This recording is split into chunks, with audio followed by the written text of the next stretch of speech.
March 3, 1943, 25,000 feet above the English Channel. The cold is so sharp it bites through the heated flight suit. The hum of the Allison engine reverberates through the Mustang's slender frame as Lieutenant James Goodson of the U.S. 4th Fighter Group peers through the frost-specked canopy. Below him, waves crash like shards of glass against the coast of France. Then, radio chatter breaks the static.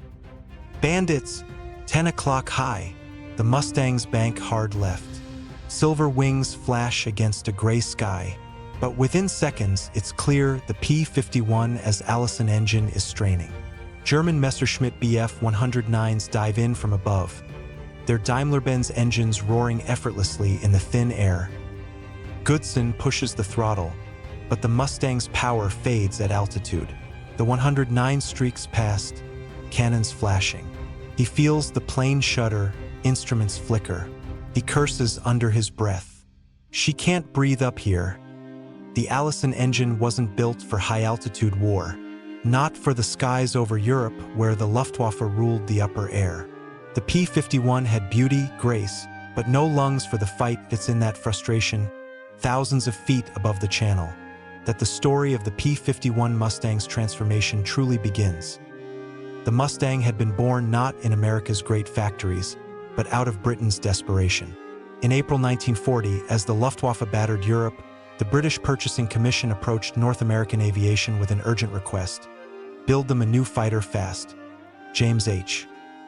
Dutch Kindleberger, president of NAA, promised one in just 120 days. The result was the NA-73X prototype, sleek, fast at low altitude, and fitted with the Allison V1710 engine. It was everything the British wanted on paper, except where it mattered most: above 15,000 feet. Test pilots reported it could outturn a Spitfire below the clouds but gasped for air above them. Britain needed altitude performance, a fighter that could meet the Luftwaffe's bombers head-on. Instead, they got a machine that excelled in ground attack and reconnaissance, not interception. The P-51, as it was designated by the U.S. Army Air Forces, was good but not great. Not YET.BY. Late 1942, the U.S. 8th Air Force had begun daylight bombing raids deep into occupied Europe. From bases across southern England, B-17 flying fortresses droned eastward toward industrial Germany. But their escorts, the P-47 Thunderbolt and P-38 Lightning, couldn't follow them all the way. The result was carnage. Raids over Schweinfurt, Regensburg, and Bremen bled the bomber groups white. Dozens of fortresses didn't come home. Crews nicknamed their missions suicide runs. Commanders begged for an escort fighter that could fly the full round trip over 1,200 miles at high altitude with range, speed, and teeth. But no such fighter existed, until a quiet moment in April 1942, when a British engineer named Ronald Harker walked into a hangar at the Rolls-Royce testing facility in Hucknall, Nottinghamshire, and saw a Mustang for the first time. Harker, a test pilot and engineer, had flown nearly every aircraft in the RAF's arsenal. The moment he saw the American-built Mustang, he was impressed by its aerodynamic lines, the laminar flow wing, the smooth fuselage, the forward visibility. But he also knew the flaw: the Allison engine. In a short flight that spring, Harker climbed through the clouds and felt the power drop off sharply above 12,000 feet. When he landed, he said to the ground crew, almost casually, "This aircraft, with a Merlin 61, would be a world beater. That single observation would change the air war over Europe." The Rolls-Royce Merlin 61, then powering the Spitfire Mk9, was a masterpiece, a two-stage, two-speed supercharged engine that maintained power at altitude. It could push fighters to 400 miles per hour at 30,000 feet. Where air combat now lived. Harker's suggestion reached the right ears: Rolls-Royce chief test pilot Ronald Shepard, and soon after, Air Marshal Sir Wilfrid Freeman. Freeman saw the potential instantly. Permission was granted. Mate the Mustang to the Merlin. Rolls-Royce engineers began the conversion quietly, under the project name Mustang MKX. They took 4 airframes and installed the Merlin 61. The first test flight came in October 1942. The results were staggering. The new hybrid climbed faster than a Spitfire, reached 433 miles per hour, and retained stability even at 30,000 feet. The transformation was total. The Mustang had become something entirely new. It wasn't just fast. It was efficient. The redesigned engine cowling, improved radiator scoop, and fuel efficiency meant it could now escort bombers deep into Germany and come home. Word spread fast. RAF pilots who had dismissed the Mustang as a low-altitude scout were now begging for squadrons of the new version. The Americans took notice. North American Aviation, working with Packard to produce Merlins under license in the U.S., began rolling out the P-51B and P-51C in early 1943. By the time these new Mustangs arrived in England, the tide of the air war was ready to turn. Winter, 1943. The skies over Europe were bloodied.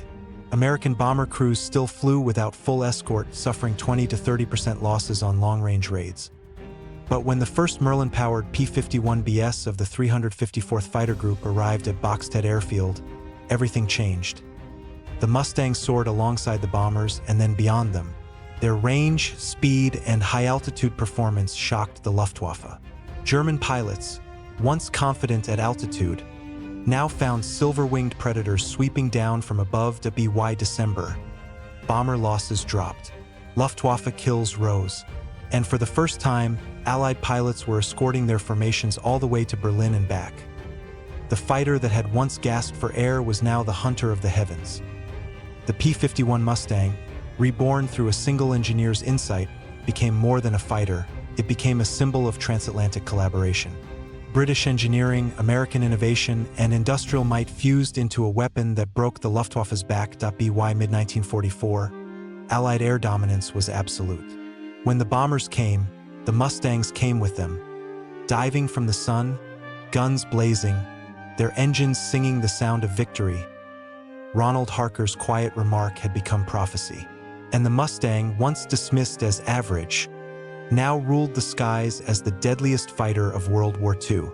February 20th, 1944, 22,000 feet above Leipzig, Germany. The horizon is burning with tracer fire.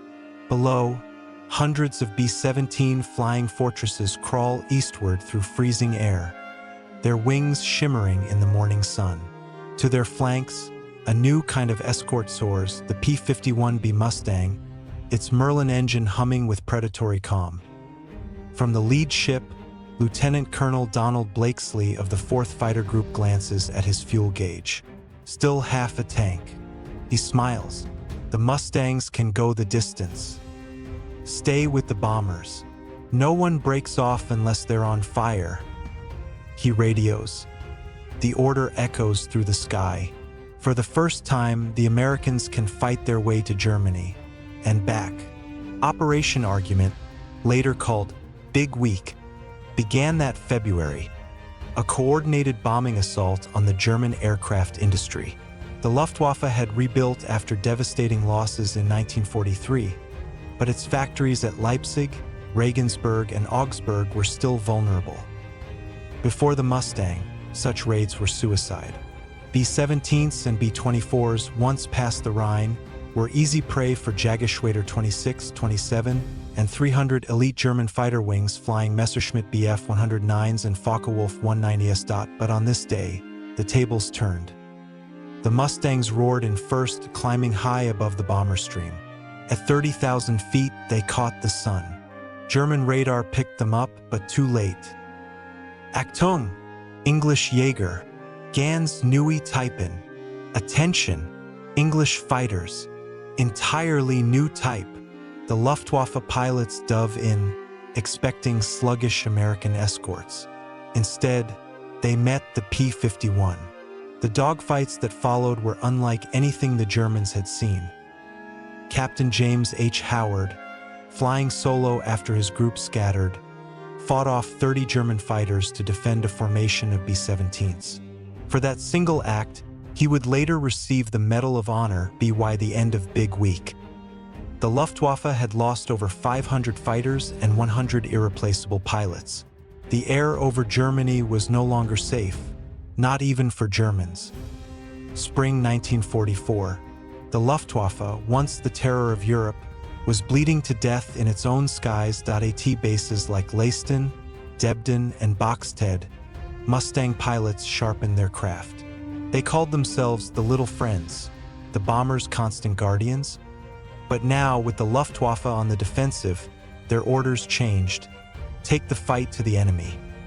Instead of tight escort formations, Mustang squadrons were given freedom to roam ahead of the bombers, to hunt. They strafed airfields at Jüterbog, Werneuchen, and Rechlin. They dove on trains, trucks, and fuel depots. In a single mission, Blakesley's men destroyed over 100 aircraft on the ground.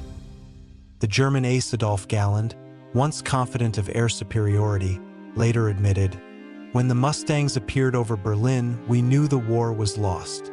Even the vaunted Me-262 jet, Germany's last technological hope, couldn't appear safely.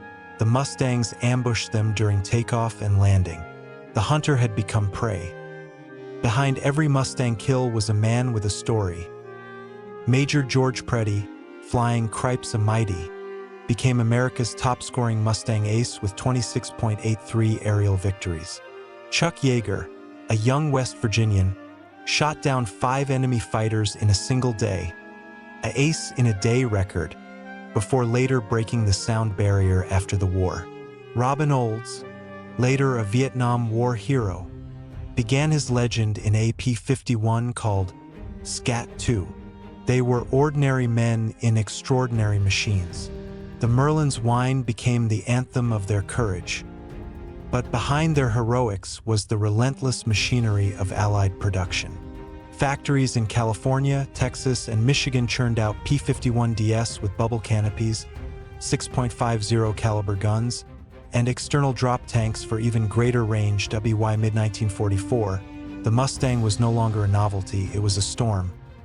March 4, 1944, Berlin, Germany. For the first time, American bombers reached the heart of the Reich, escorted all the way by P-51 Mustangs. Atop Tempelhof airfield, German flak gunners watched in disbelief as contrails stretched from horizon to horizon. Verdammt, es sind überall. Damn, they're everywhere. Above the Capitol, Major Robert Bob Hoover of the 352nd Fighter Group spotted a formation of FW-190s diving for the bombers. He rolled inverted, dropped behind them, and opened fire. 2 went down before they even saw him. The radio crackled with laughter. For men who had once watched their bomber friends die unprotected, the emotion was overwhelming. For the German defenders, it was despair. The Reich's last defense, the Luftwaffe, was being dismantled piece by piece by the aircraft born from Ronald Harker's single suggestion. WWII D-Day, June 6, 1944, the Allies controlled the skies. The Luftwaffe, crippled by losses, could only send sporadic raids over Normandy. Every German pilot knew, if the Mustangs appeared, escape was nearly impossible. That summer, Allied air superiority was absolute. Bombers struck railways, refineries, and communications. Panzer divisions moving toward Normandy were torn apart from above. In less than a year, the balance of the entire European war had shifted, not because of a new bomb or strategy, but because of a single aircraft that could go the distance. The Mustang had become the spear point of Allied air power, a symbol of speed, endurance, and vengeance. The skies over Europe no longer belonged to Germany. They belonged to the men in the silver planes with the blue noses, and the engineer who dared to say, "Let's put a Merlin in it." Autumn 1944. The gray morning mist clings to the English countryside at Leiston Airfield, Suffolk. Rows of P-51DS shimmer under the dew, their silver skins reflecting the pale dawn light. Ground crews move with silent efficiency, checking oil lines, loading ammunition, fastening drop tanks from the control tower. The low rumble of hundreds of Merlin engines grows into a thunder that shakes the earth. Blue flight, you're cleared for takeoff. Moments later, the Mustangs rise in formation. Sleek, deadly, and unstoppable, their silhouettes slicing through the clouds toward occupied Europe. Below, a mechanic wipes the grease from his hands and watches them vanish into the gray. "They'll be over Berlin before noon," he mutters. And he's right. By the fall of 1944, the Luftwaffe was fighting for survival. Allied intelligence estimates showed the Germans losing nearly 1,000 aircraft a month, not only to combat but to destruction on the ground. Mustang pilots hunted the enemy with precision and fury. They roamed deep behind enemy lines, striking airfields, trains, fuel depots. Anything that moved. T. Merseburg, Brunswick, and Dusseldorf, their .50 caliber guns stitched death across hangars and runways. German ground crews had to camouflage their aircraft under trees, hiding them like frightened ghosts in the forests. But it was hopeless. The Americans called it fighter sweep. Offensive patrols designed not to protect bombers, but to eliminate opposition entirely. And the Mustangs, with their range and endurance, were perfectly built for the WWII winter. The Luftwaffe had been reduced to a shadow of its former self. The elite Jagdgeschwader units, JG-1, JG-26, JG-54, were down to half strength. Experienced pilots were dead. Replacements were barely trained. Fuel shortages meant fewer training hours. When the Mustangs appeared, most German fighters never stood a chance. Still, Hitler's Reich tried one last gamble: the Messerschmitt Me-262, the world's first operational jet fighter. With speeds exceeding 500 miles per hour, it could outfly any propeller-driven aircraft in the sky. If Germany could field them in numbers, it might turn the tide, at least in the air. But the Mustang was there, waiting. Intelligence reports warned Allied commanders that the Me-262 was most vulnerable during takeoff and landing. So P-51 squadrons began patrolling near known jet bases: Lechfeld, Augsburg, Munich-Rhein, circling at high altitude until a German jet appeared. Then they pounced. On October 7, 1944, Lieutenant Urban Drew of the 361st Fighter Group shot down two Me-262s as they approached the runway at Akmar. His wingman reported, "They never even saw us. He dropped on them like a hawk." That became the new pattern. The Mustang turned the Reich's miracle weapon into another casualty. Even Adolf Galland, now flying the Me-262 himself, later admitted, "We had the better aircraft, but they had the better situation." The Mustangs were everywhere. On January 1, 1945, in a desperate final attempt, the Luftwaffe launched Operation Bodenplatte, a massive New Year's Day strike against Allied airfields in Western Europe. Hundreds of German fighters swept low over Belgium and the Netherlands, hoping to destroy the Allied air forces on the ground. For a few hours, chaos reigned. But the Allied response was swift. Mustang squadrons scrambled from runways still smoking with debris, engaging the attackers before they could escape. In the ensuing dogfights, German losses were catastrophic, nearly 300 aircraft destroyed in a single day. The Luftwaffe never recovered. From that moment forward, Allied air superiority was absolute. The skies over Germany belonged to the P-51 Mustang. As Allied armies advanced toward the Rhine in early 1945, the Mustangs took on a new role: close air support and interdiction. They struck convoys, bridges, and retreating columns with surgical precision. Pilots flew so low that their propellers threw up dust from the roads below. When the Allies crossed the Rhine at Remagen, Mustangs circled overhead like guardian angels, blasting any German armor that dared approach the bridge. And when Berlin finally fell, Mustang formations still patrolled the sky. Not because they had to, but because nothing in the Luftwaffe could challenge them anymore. Even as victory approached in Europe, the P-51 was already heading east. Modified versions, the P-51H and P-51K, were deployed to the Pacific, escorting B-29 superfortresses on raids against Japan. On those missions, the Mustangs stretched the limits of endurance. Flights of over 1,500 miles from Iwo Jima to Tokyo and back. It was the longest-range single-engine fighter in history. When the Japanese surrender came in August 1945, Mustangs were among the first Allied aircraft to fly over Tokyo Bay. From the skies of Berlin to the clouds above Japan, one aircraft had become a global symbol of Allied dominance. When the war ended, Ronald Harker's quiet suggestion, a passing thought in a hangar 3 years earlier, had altered history. The P-51 Mustang destroyed over 4,950 enemy aircraft in the European theater. It flew more than 200,000 combat sorties, escorted bombers on nearly every major mission, and changed the fate of air combat. But beyond numbers, it changed how nations built machines of war through collaboration, adaptation, and innovation born of desperation. The Mustang wasn't just a fighter. It was proof that brilliance could come from listening, from one man's idea shared across borders, refined through necessity, and perfected through courage. August 1945. Leiston Airfield. The war is over. The ground crew stands silent as the last Mustangs return from patrol, their propellers slowing, the familiar Merlin whine fading into memory. Lieutenant Colonel Blakesley steps down from his cockpit, helmet under his arm. The horizon glows with a late summer sunset. Someone asks what it felt like to fly the Mustang.